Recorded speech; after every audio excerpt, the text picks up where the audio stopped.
Good afternoon and welcome to Valley Views. I'm your host, Glenn Edison, and we're certainly glad to see you. And as always, you can see our program on BTC Fiber's YouTube page as well as BTC Fiber's Channel 18. And today we have with us Belinda Ault. She is an agent with Crye-Leike Brown Agency here in Pikeville. And Belinda, it's good to have you. Thank you very much for being with us today. Thank you. It's good to speak with you today. Let's get started. Of course, I see your billboards around town. But how long have you been an agent? Right at 3 years. It seems like it's been longer, but right at 3 years. I think I got my license like May the 2nd, so we're right there at that mark. Almost 3 years.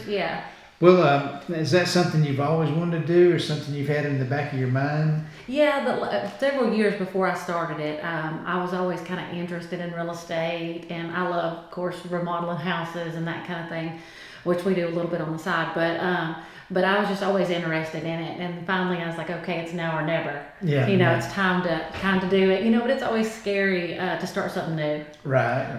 So I was like, okay, I'm just gonna do it and hope all goes well. And luckily for me, it's went well.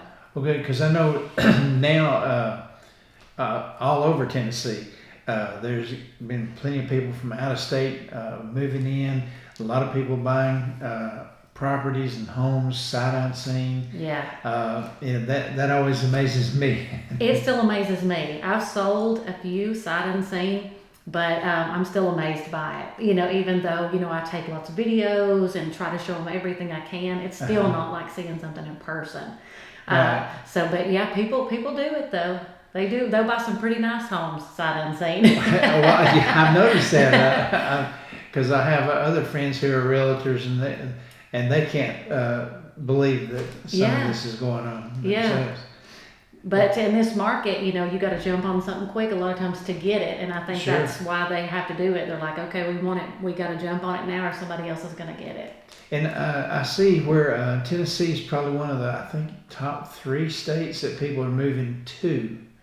Yeah, I've seen some stuff on that too, and I believe it because, like I said, pretty much everything just about we're selling is to out of state. A lot of California people, New York people, things like that. But yeah, we have a lot of people moving in. And a lot of, from what I hear, a lot of nice people that are moving in. They really are. I haven't, everybody I've dealt with is wanting to come and live a more peaceful life, without all the hustle and bustle and chaos of the city. And just everybody I've dealt with has been very, very nice. And they're probably getting away from the city where they are. They are. That's what they're wanting to do. They're wanting to get away from all the chaos and get away from the city. And so, they're coming here to live a more quiet life. Right, and you can definitely do that here in the valley. Yes, you can. But we're close enough to Chattanooga, you can still live here and and have the quiet peacefulness. But if you need to get out and go to the bigger city, which they're a little bit used to, we're right there. It's not so far away. Yeah, just 30 minutes or so. You're in Chattanooga. Yeah. And so that's nice. Well, what other than houses, what else do you list? Do you list any just property, or do you list some business property? Mostly I just list the houses and property. I can list a commercial in Tennessee. You can do both. We just don't have a lot of commercial for me to list, but I can do all of it. But typically I just list houses and land. Well, and that's quickly going away, isn't it?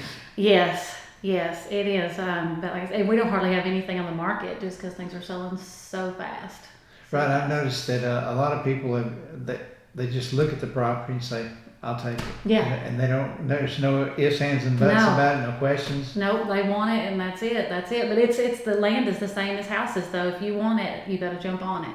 Yeah. If you want it, you've got to put that offer in and to get it, or somebody else is going to snatch it up. Right, and I even told some people here recently that you may not want to sell your house, but later on, with the way prices are going with property, maybe your children, when you're passed away, maybe your children want to sell that house. Yeah. That's right. So think about that. That's true. Do you list any rentals? Or primarily just the houses? Yeah, we don't really deal much in rentals. I do get a lot of calls on people looking for rentals, but we don't really deal much, with rentals. We've not got a lot. It's just something I choose not to do. I can do it with my license, but I just typically don't. Yeah, there's I guess a little difference with rentals versus the house. It is, because you've still got to do that monthly, got to go collect monthly, and then you get a percentage, but then you've got to send that to the buyer that has the house. But you just got to deal with that, and I choose not to deal with that. Yeah, well, I understand that. I certainly understand that. That's just another, I won't call it a hassle, but another thing you have to do. Yeah, and if, and the same thing, if they're not like paying and stuff, I've got to deal with that. So I just, like I said, it's just easier for me not to. I know in the bigger cities, when you have huge apartment complexes, that's different, but we don't really have that, so. No. Now your primary office, your main office is out of Crossville, right? That's right. Your owner, Mr. Brown? Mm-hmm, yeah. Is it BJ? It's BJ, yeah, BJ Brown. Yeah, he our main office there, and then we have a branch in Jamestown, Sparta, of course here, obviously, and then but yeah, it's growing. But we're one of the largest Crye-Leike franchises in the state. Oh, really? Yeah. So, but yeah, our main branch is out of Crossville, though. Well, now I know you're not the only agent here. Who are the other agents here? We'll give them a little credit. Sure. Jennifer Stewart, she's here, and then Shanna Steele is here, and then our broker is Eddie Fisher. And right. And we're looking to add another agent if there's anyone out there that is looking to do that. We're looking to add someone. Well, good.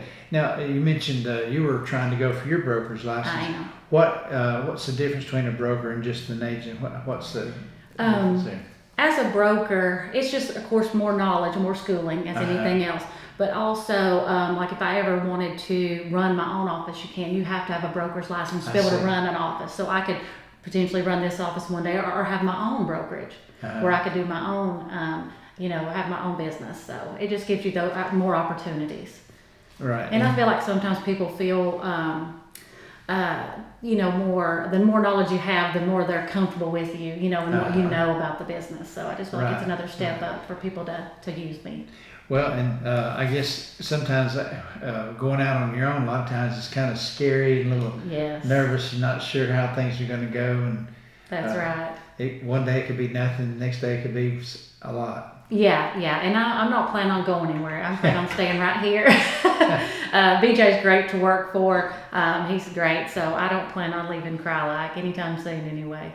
Well, Crye-Leike's a pretty big agency. It is. It's all over the United States. A lot of people don't realize that, but it is all over the United States. And I think in Tennessee, it's like the second or third largest. I'm not sure, but probably, because it's really, really big around here. You'll see them everywhere. Of course, Chattanooga, Cleveland, everywhere you go, you'll see a Crye-Leike. Of course, I notice them, but everywhere I go, I see an office. So yeah, they're really big. Well, I know in Chattanooga they've got one big office that has a lot of agents, and then there's other agents. Yeah, there's little branches. Yeah, off of that main office. So but there's a lot of agents out there. A lot of people work for Crye-Leike. It's a good company. Well. We answered that actually. Do y'all list properties outside of Pikeville? We do, yeah. We can list anywhere in the state of Tennessee. Oh, okay. I tend to stay, within the counties, surrounding counties, but I list in Crossville quite a bit, Dunlap, Ray County, just because they're easier for you to get to, Saudi, even that far. But we can list anywhere in Tennessee.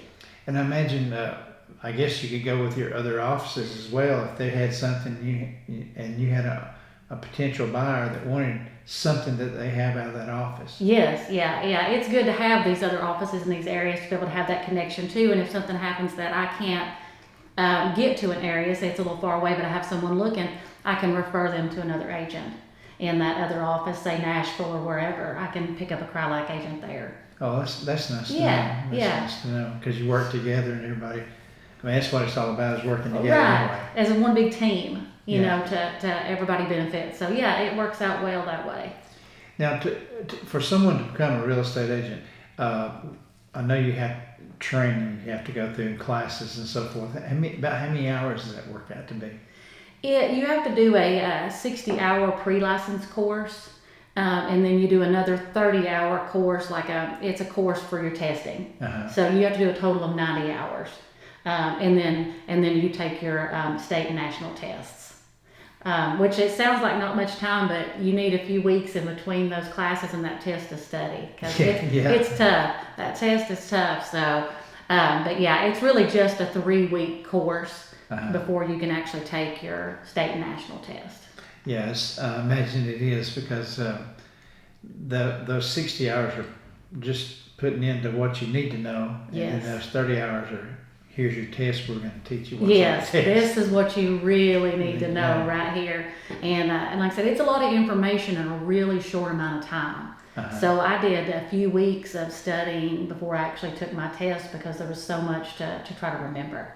Yeah, it's kind of hard. And I mean, there is a lot of stuff. Yeah. People don't realize that. No, a lot of, just things, because we don't use real estate terms in our general, conversations a lot of times. So there's just a lot of terms and a lot of laws and different things that you have to know, to keep yourself out of any kind of trouble.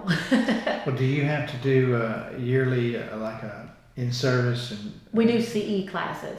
You have to have 16 hours. It's every 2 years you have to have 16 hours of CE classes. Oh, okay. And you have to do I was trying to think of the name of the class that we have to do. There's one class that's required.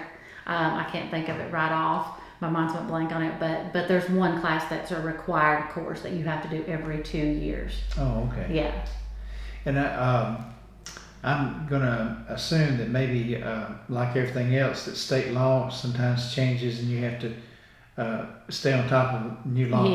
Yes. It's good to do those, like every 2 years that they do have you to take those classes to keep you up to date on things. Even just the real estate commission changes rules on things, so it's good to just take those classes and and get updated on anything new or any new paperwork even. Because even like when COVID hit, we had new paperwork we had to bring in. Because to let people in people's homes. So there's always new things changing. Right. So it's good to take those classes and be up to date. Yeah, because you wouldn't want to be in trouble. Right, that's the key. You don't want to be in trouble. Now, when you sell a piece of property or in the process, and someone says, "Hey, I want a home inspector, or I need someone to inspect the home," is that something y'all do, or do you just refer them to someone? We refer them. What I do, we give them a couple of names of home inspectors. We're not allowed to give out just one name, and we're not allowed to schedule that. All that has to be on the buyer. So I give them 3 or 4 names of people to choose from. And then once they choose somebody, they set up the appointment and take care of all that. But now once it's inspected, he'll get in contact with me. But until that point, they schedule everything. You schedule any kind of septic inspections, home inspections, termite inspections, they schedule all that. All right, because I know a lot of people don't do that, but that's important when you buy property. Very important. I always recommend a home inspection, no matter what. I always tell people usually it's about $500, but it's $500 well spent. Yes. To make sure there's no issues with the home, because it's not that the seller is trying to sell you a bad home. It could be something that they have no idea about. Right. So it's just always good to know that, to know any issues before you move in a home. And those home inspectors find everything. There's not a thing out there that they don't find. Right. That's true. Well, I know even at my home, I started noticing some of the trees around the house, and they were being eaten up by termites. So then we had a company come over, and of course they put down all the termite traps around the house, and that made it so much better, so we didn't have to worry about that. Yeah, it's good. Like I said, it's good to know, and nice things sneak up on you. Over time, you're just living in a house, you're not realizing things that might be going wrong here and there or starting to deteriorate. Right. And like I said, the home inspector can find those issues for the new buyer. Well, and a lot of times, like underneath the house, where your studs and everything, they may be getting old, and in some cases moisture gets in and messes them up, so getting someone to come in and do all that underneath helps. It does, and mold remediation is a thing that has to be done quite a bit. And what people don't realize is, it sounds, if you got mold, it sounds like a big issue, but it's not. It happens under most houses, it seems like. So it's not a big deal, but it's something that needs to be took care of. So it's good to have that inspector come out to say, hey, you got this, let's get it took care of. Yeah, it actually makes your home more valuable. It does. It does.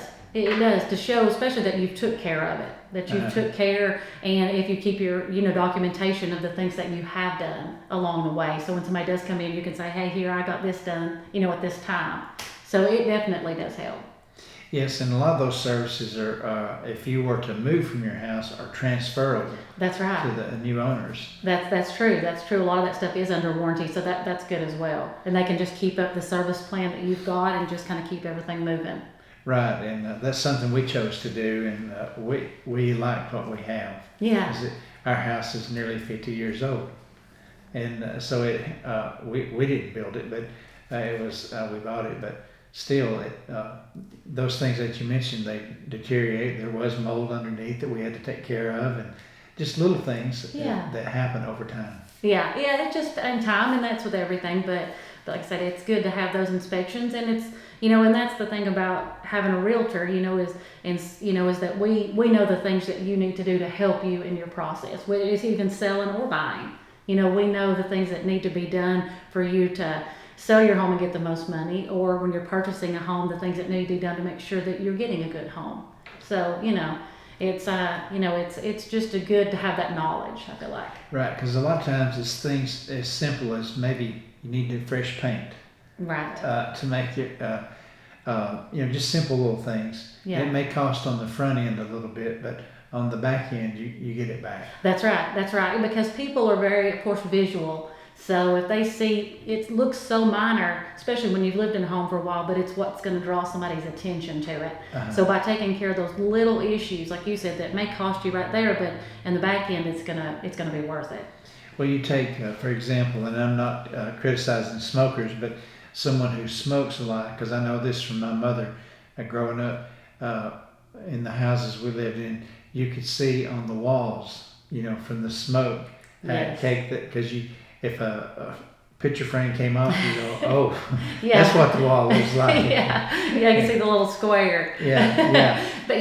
But those things do matter. It matters to buyers coming in. So just having somebody come in and telling you just the little things that you need to do to make it sell faster, to get your most money for it, it's definitely beneficial. Right, and so that helps you as well as the owner. That's right. And because by doing that, those little things, because the little things make big things. Mm-hmm. And then when you're helping your owner with all those little things, then people can refer them to you because you've helped them. Yeah, and that's the goal. In the end, it's not just about this one transaction that I'm doing with somebody. It's about that I do a good job for them, and they refer me to somebody else. They say, well, she did a really good job. You should use her, because a lot of it is word of mouth. Uh-huh. And in this business, it's very important. So it's important to me that people are confident in what I do for them.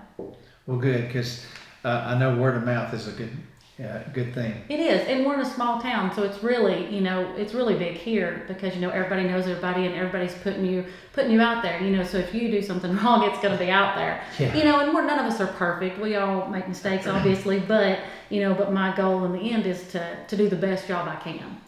Right, I like to say there's so many people wanting to come into Tennessee, and excuse me. And as you mentioned, there's a lot of people you look at Pikeville, there's a lot of people here in Pikeville that are not from here originally. Right. That have opened up businesses and so forth. And that's nice. They came here, and it was small, and I think, well, Pikeville needs this. And then they started. So it goes. It does. And like I said, a lot of people that move in here, they want to be a part of the community. They're coming here to get that small town feel, to have that, what they're not used to having. They want that small town, they want that neighborly person, that's going to help them, if they need it, someone they can talk to. So, like I said, they're coming here in a good way, not to come here to change anything. They're coming here to fit in with what we got going on. Right, the whole area, the scenery is beautiful. Yes. And just like you said, the small town where you can just talk to people, and people are friendly. Yeah. And I think it's so that, and I hear this from them like afterward, how they're just so not used to it. They're not used to somebody even holding the door for them. Yeah. Or smiling just for no reason. So it's kind of, but they like it, but they're like, it's actually something we have to get used to. Yeah. And I find that odd because, Yeah. not to, if somebody looks at you, to me, you naturally will smile. Yeah. Or somebody's coming to hold the door, but apparently it's not like that everywhere. Apparently not. Well, what's been the furthest away that you've sold property? I sold a house just a month or so ago in Jellicoe.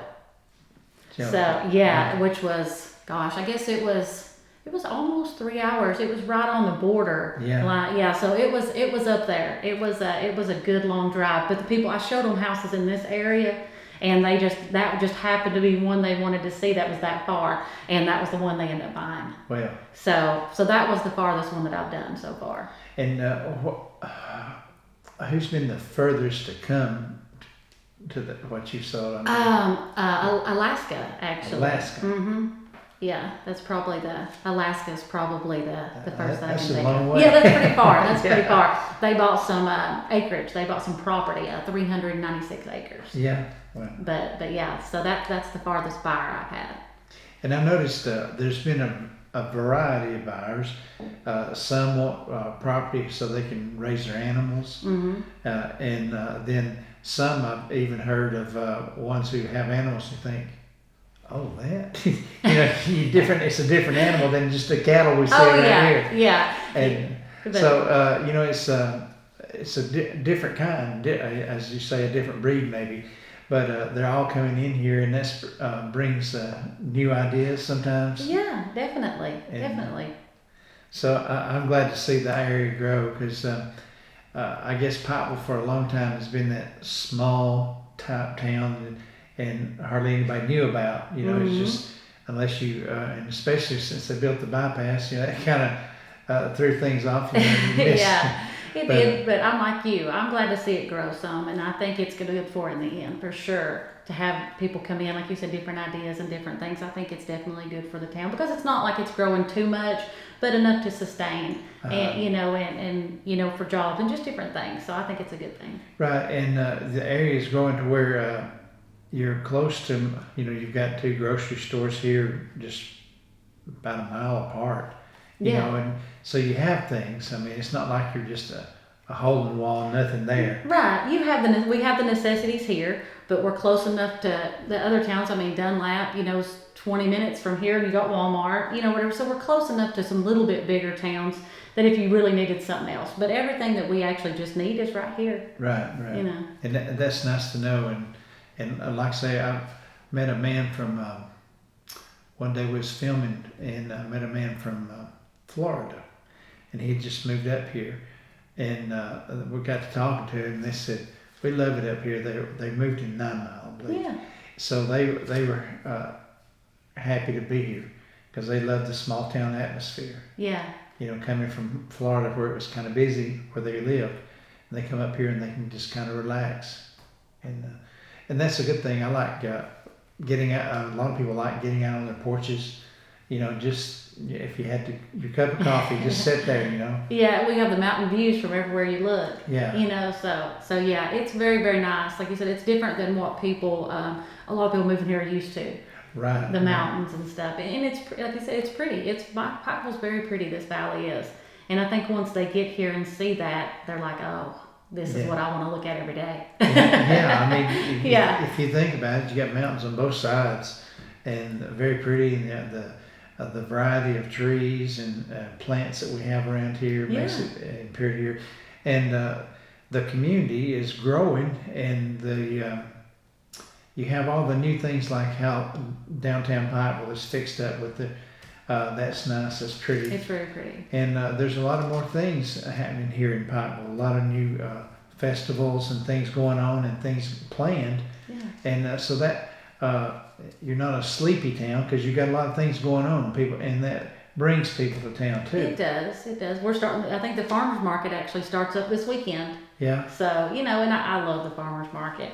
But you know, just those little things people like to come into town to see. You know, they like to come, and of course you get to socialize, but see all the local little growers of flowers or produce or whatever it is. You know, so I think that, like I said, even just those little things. And of course, the fall festival this you know, it's become a pretty big deal. Right.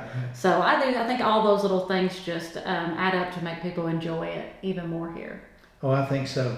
Now, if someone wanted to get into the real estate business, what would you suggest to them? You know, I'd suggest, you know, making sure like that it's something you really want to do, because it's like anything starting out. You know, it takes time to build up a career. You know, it takes time, so it's not going to be something you're going to come into and be like, you know, it's just wide open. You know, you got to build up your clientele. You got to build up some things. So just make sure you're at a spot where you can do that.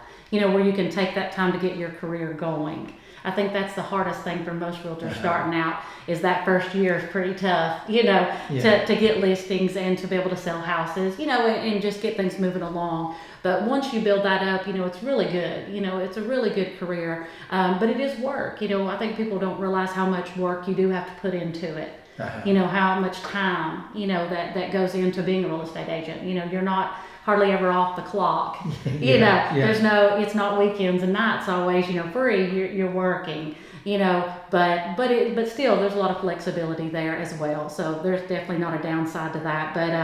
But like I said, I really enjoy it, but I really feel like it's a career that you've really got to enjoy to really like it, because you are busy a lot. And like I said, you are away on weekends a lot and just on your phone a lot, and dealing with, like I said, a lot of things that people don't realize, you know, that goes into real estate.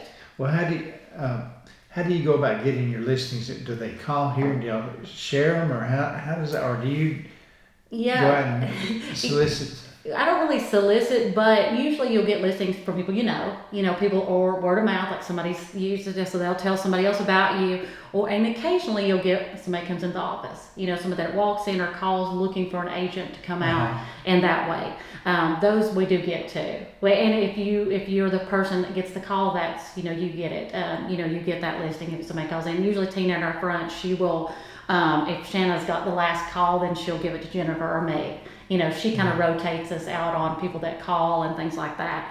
But most of your listings seem to come from other people that you know. They seem to come from that way. And listings, you know, is what you want. You know, we want it all. We want to sell, but listings is where you really, when you start getting those, is, you know, your career's taking off more. So, because that's the hardest thing to get in this business is listings.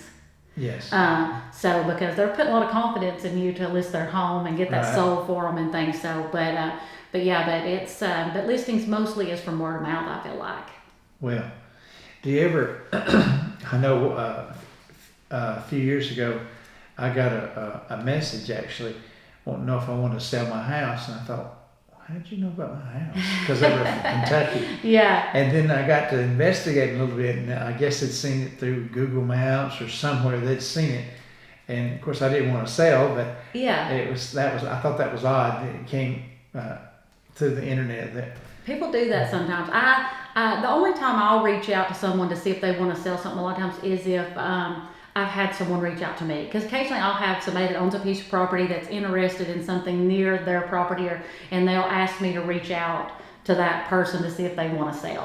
Now I do that occasionally. I'll reach out and ask them if they want to sell their property, but I do know the calls you're talking about, these areas, and I don't do that. I know that, like I said, people do, but I don't really know how they get the information sometimes they get. Somebody just messaged me yesterday and asked me, said somebody called from another state and got their number, their phone number, and called, and they're like, how'd they get my number? And I'm like, I don't know. I didn't give it out, I promise. But I don't really know how they get sometimes all the information, but there's a lot of, and those flyers in the mail. You get those flyers all the time saying, we know you've got property, do you want to sell it?